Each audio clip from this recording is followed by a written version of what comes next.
Hey everyone, and welcome. We're about to pull back the curtain on one of the most powerful technologies out there today, deep learning. You know, it's the brain behind your phone's camera. It's driving those huge language models everyone's talking about. And honestly, it often looks and feels like straight up magic. But I promise you, it's not.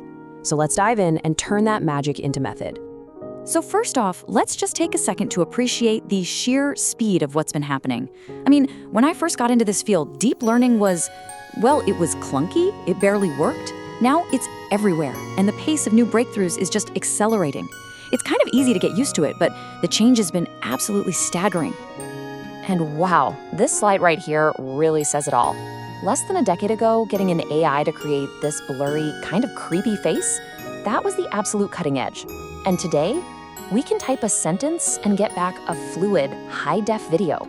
That's not just a small improvement, that's a complete paradigm shift. Which, of course, brings us to the real question. Okay, we've seen what it can do, but how?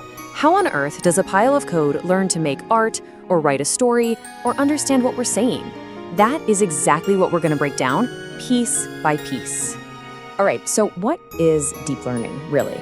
To get it, we kind of need to zoom out and see the big picture, see where it fits. Think of it like a set of those Russian nesting dolls. The biggest, outermost doll is artificial intelligence, AI. This is the grand, overarching dream, right? The goal of building machines that can process information and make smart decisions, kind of like we do. Okay, now open that doll.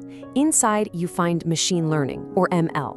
And this is where the approach really changed. Instead of programmers writing millions of rules by hand, the idea became, let's just give the machine a ton of data and have it learn the rules for itself. And then, inside that ML doll, you find the smallest one, deep learning. This is a very specific and incredibly powerful type of machine learning. It uses a special kind of architecture called a neural network, loosely inspired by our own brains, to learn complex patterns directly from raw data, like the pixels in a photo. So these neural networks sound pretty complicated, don't they? Well, what's kind of mind-blowing is that even the most massive, complex models are all built from one surprisingly simple little component. You can call it a perceptron, but let's just call it a neuron. A single neuron really only does 4 simple things. First, it takes in some information. Second, it decides how important each piece of information is by giving it a weight. Third, it adds up all that weighted info. And finally, fourth, it makes a decision. It uses something called an activation function to spit out a single answer. It's like a tiny, super focused decision maker. Now, that last step, the decision, is so important. As the quote says, the real world is messy. It's not made of straight lines. If you want to tell the difference between a cat and a dog, you can't just draw a simple line between them. The activation function is what gives the neuron the ability to say maybe, or a strong yes, instead of just on or off. It lets the whole network learn the squiggly, complicated, non-linear patterns of real life. So, okay, one neuron by itself is pretty simple, but the real power, the magic of deep learning, is what happens when you stack thousands or millions of these little guys together in layers. It's like building with Legos. A single brick isn't much, but with enough of them, you can build a castle. So let's imagine we're teaching a network to see faces. The very first layer of neurons doesn't see a face at all, not even close. Each neuron in this layer is trained to spot one super simple thing, like a diagonal line or a spot where color changes from light to dark. That's it. Now, the next layer doesn't look at the pixels from the image. It looks at the answers from that first layer. So it sees a bunch of simple lines and gradients, and it learns to combine them. Hey, if there's a horizontal line here and a vertical line there, that makes a corner. Or these little lines form a curve. And you can probably see where this is going. The next layer up combines those corners and curves to build even more complex ideas. And suddenly, it's starting to see things that look like an eye, or a nose, or a mouth. Each layer is building a more abstract idea based on what the layer before it figured out. Until finally, a layer deep inside the network takes all those high-level parts, the eyes, the nose, the mouth, and learns to recognize the specific pattern that says, hey, all those things together, in that configuration, that's a face. It's an amazing journey from simple pixels to a complex concept.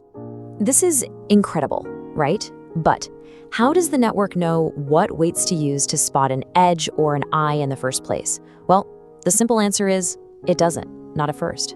A brand new network is a total blank slate. It's completely random and useless. It has to be taught. And the way it learns is by being wrong over and over again. To learn, a network needs a teacher. And in this world, the teacher is a bit of math called a loss function. After the network makes a guess, say, I think that's a cat, the loss function basically grades it. It calculates a score for how wrong the guess was. A really high score means you are way off. A low score means you're getting warmer. So the entire goal of training is to get that loss score as close to zero as possible. And the method for doing that is called gradient descent. The best analogy is to imagine you're standing on a giant hilly landscape, but you're blindfolded. Your goal is to get to the lowest possible point. What would you do? You'd probably feel the ground with your foot, find the direction that goes downhill most steeply, that's the gradient, and then you'd take one small step in that direction. And that's the core learning loop. 1, the network makes a guess. 2, the loss function gives it a score for how wrong it was. 3, a really clever algorithm called backpropagation figures out which of the millions of weights were most responsible for the error. And 4, all those weights get nudged just a tiny bit in the right direction. You repeat that process millions of times, and the network slowly but surely gets smarter. Now here's a wild thought. A lot of these core ideas, the neuron, backpropagation, they've been around for decades. We're talking since the 1950s. So if the ideas are that old, why is everything exploding now, and what can its history tell us about what's next? Well, it really came down to a perfect storm of 3 things hitting all at once. First, big data. Thanks to the internet, we finally had gigantic data sets for these models to learn from. Second, hardware. It turns out that the GPUs built for video games are incredibly good at the kind of math neural networks do. And third, software. Frameworks like PyTorch and TensorFlow made building these things way more accessible to everyone. But the history of this field is a total roller coaster. It is not a straight line of progress. You see these huge waves of hype and excitement, followed by massive crashes called AI winters, where all the funding and interest just vanished. It happened after the perceptron was invented in the 50s. It happened again after backpropagation brought excitement back in the 80s. The modern AI summer we're living in now really kicked off in 2012, when a model called AlexNet, using a gaming GPU, absolutely shattered all the records and proved this stuff was finally ready for the real world. And that leaves us with one final huge question. We're in the middle of the biggest AI boom the world has ever seen. But looking back at that history of soaring highs and crashing lows, you have to wonder, is this time really different? Is this progress here to stay? Or are we just at the top of the biggest peak yet, with a long, cold AI winter waiting just over the horizon? Only time is going to tell.